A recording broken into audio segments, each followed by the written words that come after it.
हम किम नाम के एक आदमी को फोन पर बैंक के कर्मचारी से बात करते हुए देखते हैं। बदकिस्मती से उसे बुरी खबर मिली, उसकी लोन की किश्त लेट हो गई थी और अब उसका टोटल कर्ज जो कि 75,000 कुछ था वो बढ़कर 2,10,000 हो गया था। लेकिन इस खबर ने किम के मन में चल रहे इरादे को और मजबूत कर दिया। फिर कॉल कटने के बाद वो एक पुल के छोर पर जाकर खड़ा हो गया। वहाँ उसकी मदद करने वाला कोई नहीं था, इसीलिए वो हान नदी में कूद गया क्योंकि वो ये सोच रहा था कि इससे उसकी सारी प्रॉब्लम खत्म हो जाएंगी। लेकिन कुछ घंटों बाद जब उसकी आँख खुली तो वो एक छोटे से आइलैंड के किनारे पर जिंदा पड़ा था और उसके आसपास कोई भी नहीं था। अब परेशान होकर किम ने इधर उधर देखना शुरू किया और उसे समझ आया कि वो उसी पुल के नीचे मौजूद एक छोटे से आइलैंड पर आ गिरा था। खैर ये सोचकर कि कोई ना कोई थोड़े टाइम में आ ही जाएगा, किम ने बाकी का दिन सोते हुए बिताने का फैसला किया। उसने कार्डबोर्ड और अखबार के टुकड़ों को कंबल बनाया और आराम से सो गया। फिर अगले दिन वो दूर से गुजरती एक शिप की आवाज से उठ गया और अपनी हालत पर शर्मिंदा होते हुए भागकर मदद मांगने की कोशिश की। लेकिन सिर्फ एक ही पैसेंजर ने उसे देखा। उसे भी समझ नहीं आया कि किम उससे मदद मांग रहा है, इसीलिए वो भी हाय करके आगे बढ़ गया। इधर किम निराश हो गया और वो जोर जोर से मदद के लिए चिल्लाने लगा, लेकिन तब तक जहाज बहुत दूर जा चुका था और किसी ने भी उसकी आवाज नहीं सुनी। खैर फिर उसने वहाँ से निकलने का रास्ता ढूंढने की कोशिश की, लेकिन ये छोटा सा आइलैंड पूरी तरह पानी से घिरा हुआ था और पुल पर वापस चढ़ने का कोई तरीका था नहीं। जब कोई दूसरा चारा नहीं बचा तो किम को याद आया कि मेरा फोन तो अभी मेरी जेब में ही है, लेकिन उसकी बैटरी लगभग खत्म थी। अब बिना समय गवाए उसने इमरजेंसी सर्विसेज को कॉल किया और बताया कि वो हान नदी के ब्रिज के पास एक सुनसान आइलैंड पर फंसा हुआ है। लेकिन ऑपरेटर को ये बात इतनी अजीब लगी कि उसने इसे मजाक समझा और उसकी कॉल काट दी।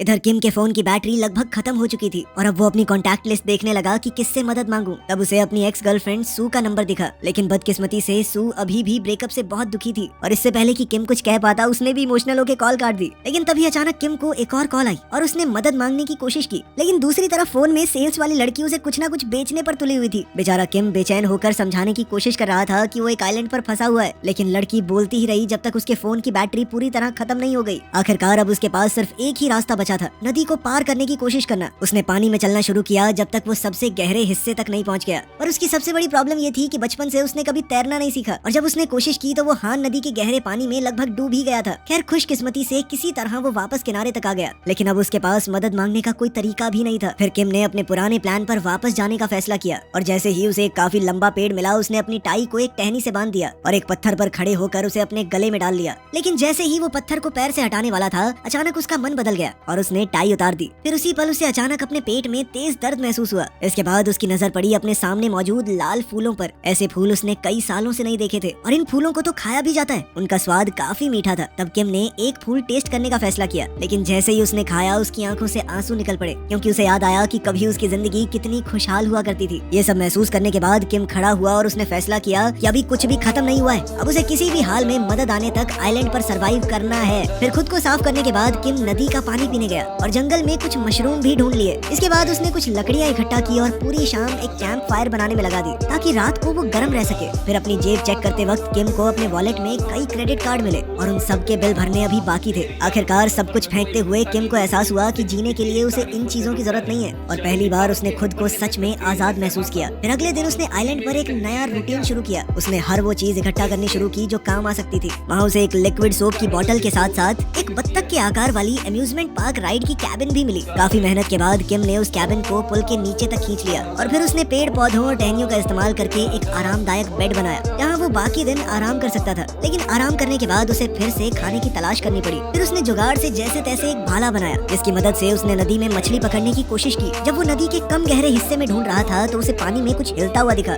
और उसने अचानक तेज वार करके मछली पकड़ने की कोशिश की। लेकिन अब वो खाने के पीछे इतना पागल हो चुका था कि जिस चीज पर उसने मछली समझ के हमला किया था वो उसकी टांग थी। अब वो लड़खड़ाते हुए पानी से बाहर आया, भाला उसके पैर में घुसा हुआ था। खैर इसके बावजूद उसने एक और कोशिश की। इस बार उसने जुगाड़ से एक जाल बनाया था, लेकिन उसकी सारी कोशिशें बेकार हो गई। अब वो सिर्फ मशरूम खा खा कर थक चुका था। अब किम कुछ और ढूंढने के लिए निकल पड़ा। तभी अचानक उसे एक पेड़ पर पक्षी का घोंसला दिखाई दिया। उसने ऊपर चढ़ने की कोशिश की, लेकिन वो पहले कभी पेड़ पर नहीं चढ़ा था और मुश्किल से थोड़ी ऊपर ही पहुंच पाया। लेकिन इतनी मेहनत करके उसकी हालत और खराब हो गई। अब उस घोंसले में रहने वाले पक्षी ने उसके सर पर बीट भी कर दी। अब फ्रस्ट्रेट होकर किम ने वापस नदी के पास जाकर खुद को साफ किया, मगर खुशकिस्मती से नहाकर निकलते वक्त उसे नदी में एक मछली तैरती हुई दिखाई दी और आखिरकार उसे कुछ अच्छा खाने को मिल ही गया।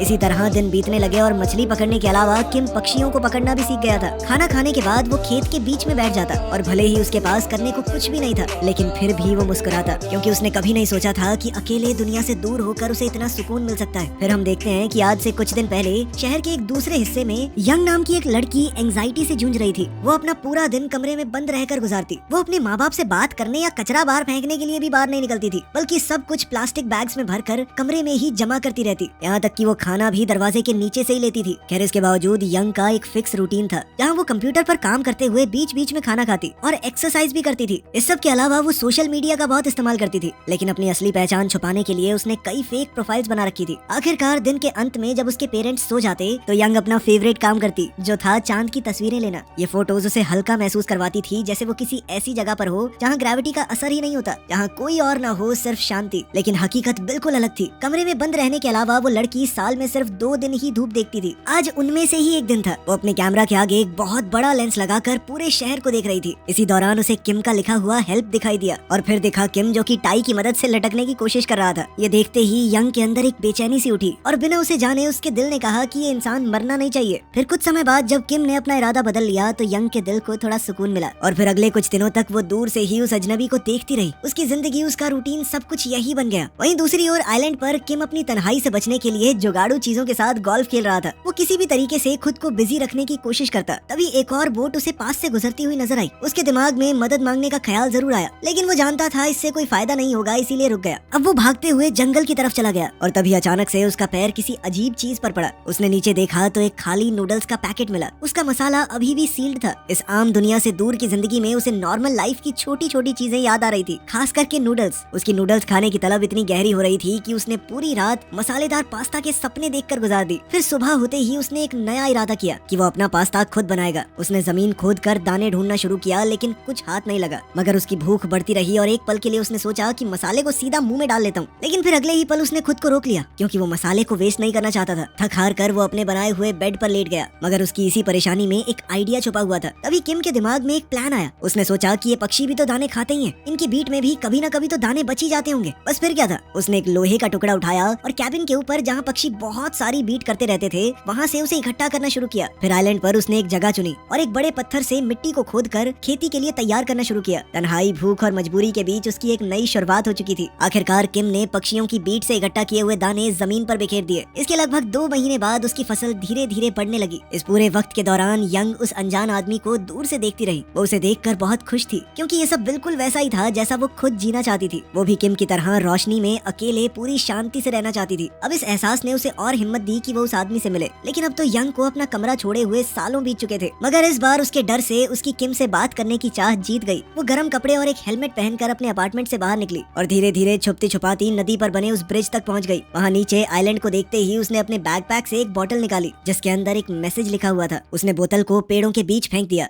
अगले दिन यंग आम दिनों से जल्दी उठी, ये देखने के लिए कि किम को उसका मैसेज मिला या नहीं। लेकिन जब उसे पता चला कि वो बोतल पेड़ की टहनियों में अटक गई थी, उस आदमी तक पहुंच ही नहीं पाई, तो वो बहुत निराश हो गई। इसी तरह 3 महीने और बीत गए और अब किम लंबी दाढ़ी और बालों के साथ आइलैंड की जिंदगी में पूरी तरह ढल चुका था। उसने पेड़ पर चढ़ना, नाश्ते के लिए अंडे इकट्ठा करना सब सीख लिया था और साथ ही उसका खेती का काम भी जारी था। इतना ही नहीं, उसने एक कैन, कुछ लकड़ी के टुकड़े और अपने सूट का इस्तेमाल करके एक स्केयर क्रो भी बना दिया था, जो कि पक्षियों से उसकी फसल की हिफाजत करता। लेकिन तभी अचानक किम ये देखकर हैरान रह गया कि जमीन से एक छोटा सा पौधा निकल रहा था, यानी उसकी मेहनत रंग लाने लगी थी। फिर काम खत्म करने के बाद वो आइलैंड पर थोड़ा टहलने निकला। तभी उसे एक पेड़ की टहनी में अटकी हुई ग्लास बॉटल दिखाई दी। जब उसने उसे निकाला तो अंदर एक कागज मिला, जिसमें सिर्फ एक वर्ड लिखा हुआ था, हेलो। फिर वो तुरंत अपने स्केयर क्रो से बात करते हुए कहने लगा कि ये मैसेज ऐसे ही नहीं आया, कोई तो है जो मुझे देख रहा है। इस बात को पक्का करने के लिए किम ने एक लकड़ी उठाई और किनारे की मिट्टी पर लिख दिया, हाउ आर यू। काफी देर बाद जब यंग ने रेत पर लिखा हुआ वो मैसेज देखा तो वो खुशी से भर गई और उस रात फिर से बाहर निकलकर उसने एक और मैसेज फेंक दिया। अगले दिन किम को एक और बॉटल मिली, जिसमें लिखा था कि I am fine, how are you. उनकी ये छोटी सी बातचीत किम को खुश करने के लिए काफी थी और भले ही उसे ये नहीं पता था कि इन मैसेजेस के पीछे कौन है, फिर भी उसे लगने लगा कि उसे कोई सच्चा दोस्त मिल गया है। खैर, उसका दिन और भी बेहतर तब बना जब उसने अपने खेत में उगती हुई फसल को देखा, जिनके अंदर अब मक्के के दाने तैयार होने लगे थे। कुछ ही दिनों में किम के पास इतना कौन हो जाएगा कि वो अपने खुद के नूडल बना सके। उधर आइलैंड पर उस आदमी की खुशी देखकर युंग ने फैसला किया कि उसके लिए एक खास तोहफा भेजेगी। उसने एक रेस्टोरेंट में कॉल किया और डिलीवरी वाले से कहा कि वो हान रिवर ब्रिज के नीचे एक आइलैंड पर इंस्टेंट नूडल पहुंचा दे। डिलीवरी वाला ये एड्रेस देखकर कंफ्यूज हो गया, लेकिन इस काम के बदले में युंग ने काफी पैसे दे दिए। इसके बाद वो आदमी मान गया और नदी पार करने के लिए उसने एक पैडल बोट रेंट की। जब वो आखिरकार आइलैंड पर पहुंचा तो वहाँ एक आदमी को अकेला जीते हुए देखकर हक्का बक्का रह गया। खैर फिर भी डील के मुताबिक उसने युंग का भेजा हुआ पैकेज डिलीवर कर दिया और साथ में रेस्टोरेंट की तरफ से उसे एक एक्स्ट्रा डिश भी दी। इधर दूर से यंग सब कुछ कैमरा के जरिए देख रही थी। वो आइलैंड पर उस आदमी का रिएक्शन देखना चाहती थी, लेकिन ये क्या, ऑर्डर एक्सेप्ट करने की बजाय किम ने सारी डिशेस वापस डिलीवरी वाले को दे दी और कहा कि ये सब उसी लड़की को वापस लौटा देना। कुछ देर बाद डिलीवरी वाला वापस लौटने पर मजबूर हो गया और उसने सारा खाना यंग को दे दिया। दरवाजा खोलते ही यंग ने पूछा कि क्या हुआ, तो डिलीवरी वाले ने बताया कि आइलैंड पर वो जो आदमी है उसने कहा है कि वो खाना खुद ही उगाकर खाना चाहता है। जब तक उसके अंदर नूडल्स खाने की इच्छा जिंदा रहेगी तब तक वो आइलैंड पर रहकर अपनी खेती पर काम करता रहेगा। अपने खुद के नूडल्स खाने के सपने के बिना नहीं बच पाएगा वो। यंग ने उसके इस फैसले को समझा और इससे बहुत खुश हुई। फिर बाद में उसने भी पूरे दिल से नूडल्स की एक बाइट ली, मानो वो भी किम के अंदर की उम्मीद को महसूस कर पा रही हो। इतनी दूर होने के बावजूद किम का असर यंग के ऊपर पड़ने लगा था और अगली सुबह वो कमरे से बाहर निकलकर अपनी माँ से मिली। उसकी माँ उसके इस बदले बर्ताव को देखकर हैरान रह गई। उसने पूछा कि क्या उसे मार्केट से कुछ चाहिए।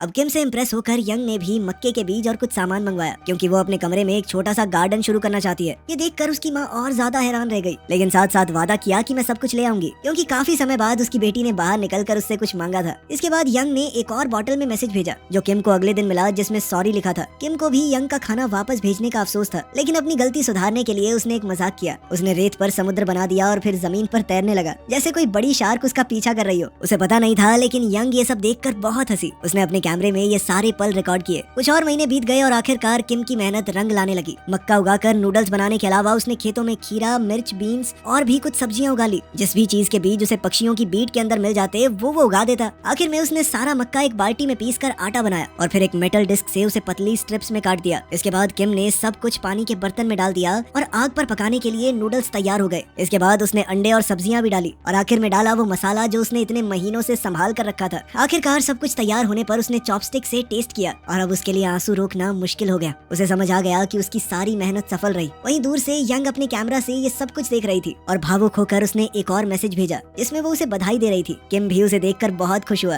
लेकिन अब वो ये जानना चाहता था कि उसका ये खुफिया दोस्त है कौन। फिर अगली सुबह यंग ने कैमरा से दोबारा देखा। रेत पर एक नया मैसेज लिखा हुआ था कि तुम हो कौन। ये देखकर यंग थोड़ा घबरा गई, क्योंकि वो हमेशा अकेले रहना पसंद करती थी। वो अपने माँ बाप तक से नहीं मिलती थी, तो किसी अनजान को अपनी पहचान कैसे बता दे। सोशल मीडिया पर भी वो फेक प्रोफाइल और एडिटेड फोटोज के पीछे छुपी रहती। काफी सोचने के बाद उसने एक और मैसेज लिखा और ब्रिज तक गई, लेकिन बॉटल फेंकते वक्त उसका मन बदल गया और वो वापस घर लौट आई। एक और दिन बीत गया और किम अपने सीक्रेट दोस्त के मैसेज का इंतजार करता रहा, लेकिन आइलैंड पर कहीं भी बॉटल का कोई निशान नहीं था। फिर परेशान होकर उसने रेत पर एक और मैसेज लिखा। इस बार पूछा कि क्यों नहीं दे रही जवाब, और ये सब देखने के बाद भी यंग चुप रही। जब उसे लगा कि बात काबू से बाहर जा रही है तो उसने किम से बात करने की कोशिश छोड़ दी और कमरे के सारे पर्दे बंद कर दिए। यंग ने फैसला किया कि वो अपने पुराने रूटीन पे चली जाएगी। उसने सोशल मीडिया पर अपने मैसेज चेक किए, लेकिन वहाँ भी उसके फॉलोअर्स को उसकी फेक प्रोफाइल का सच पता चल गया था और अब सब लोग उसे कमेंट्स में गालियां दे रहे थे। इस सब ने यंग को और ज्यादा तोड़ दिया और वो पूरी तरह अपने कमरे में सिमट गई। उसने किम और अपने कमरे के कॉर्नफील्ड दोनों को छोड़ दिया।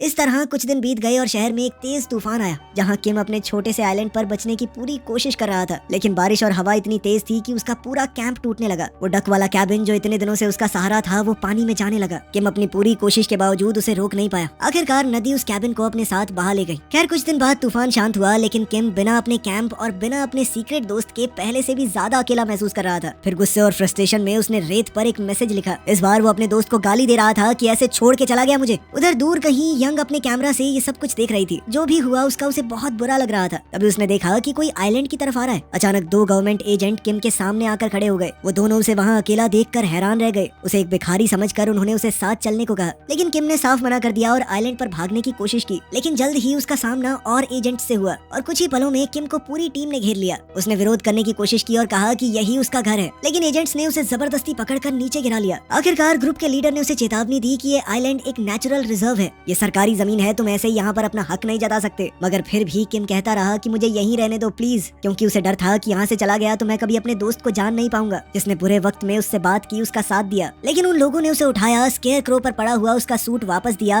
और फिर बोट में बैठाकर आइलैंड से दूर ले गए। ये सब देखकर यंग और ज्यादा बेचैन हो गई। वो अपने दोस्त की मदद करना चाहती थी, कोई तरीका सोचने लगी। काफी सोचने के बाद उसने फैसला लिया कि अब मैं नहीं रुक सकती। वो बिना अपना हेलमेट पहने घर से बाहर निकली। वो किसी भी हाल में किम तक पहुँचना चाहती थी। उधर गवर्नमेंट एजेंट किम को वापस शहर ले आए, लेकिन उन्होंने उसे सीधा सड़क के बीच उसकी किस्मत पर छोड़ दिया। जहाँ से सब कुछ शुरू हुआ था, आखिर में वहीं पहुंचकर किम की उम्मीदें पूरी तरह टूट गई और इस बार उसने सोचा कि शहर की सबसे ऊंची बिल्डिंग पर जाऊंगा और फिर ये सब कुछ खत्म हो जाएगा। वो एक बस में चढ़ा, पैसे तो नहीं थे उसके पास, लेकिन कार्ड से कोशिश की। पता नहीं कैसे उसका कार्ड अब तक काम कर रहा था। वो चुपचाप बैठकर अपनी किस्मत का इंतजार करने लगा। उसी वक्त यंग अभी भी किम को ढूंढ रही थी, लेकिन उसे पता नहीं था कि वो कहाँ पर है। सांस लेने के लिए वो 1 मिनट के लिए रुकी तो उसने कुछ लोगों को बात करते सुना, जो कह रहे थे कि उन्होंने आइलैंड वाले आदमी को बस में चढ़ते हुए देखा है। अब यंग तुरंत अगले स्टॉप की तरफ दौड़ी और बस तक पहुंच गई, लेकिन उसे देर हो गई क्योंकि बस निकल गई थी। तब उसे लगा कि उसने अपना आखिरी मौका खो दिया है। वो रोते हुए वापस मुड़ने लगी, मगर तभी शहर में एक सायरन बजने लगा। उस सायरन की वजह से किम वाली बस रास्ते में ही रुकने पर मजबूर हो गई। अपनी बची खुची ताकत जोड़कर यंग उस बस की तरफ दौड़ी। आखिरकार वहाँ पहुंचकर यंग बस में चढ़ गई और किम के पास जाकर खड़ी हो गई। किम उस अनजान लड़की को देखकर हैरान रह गया। किम को उस अनजान लड़की से कुछ खास मतलब नहीं था, लेकिन यंग ने कहा कि मैं तुम्हारे सवाल का जवाब देने आई हूँ। उसने सीधा कहा कि मेरा नाम यंग है। जैसे ही किम को समझ आया कि ये वही लड़की है जो उसे मैसेज भेजती थी, तो उसके चेहरे पर मुस्कान आ गई। इतने टाइम बाद दोनों आखिरकार मिल गए। फिर थोड़ी देर बाद एक और सायरन बजा और बस को आगे बढ़ने की इजाजत मिल गई। बस के अचानक हिलने से यंग का बैलेंस बिगड़ा और उसका हाथ किम के हाथ में आ गया। उम्मीद है कि इन थोड़े से अजीब प्राणियों की कहानी आगे जाकर बढ़िया ही हो।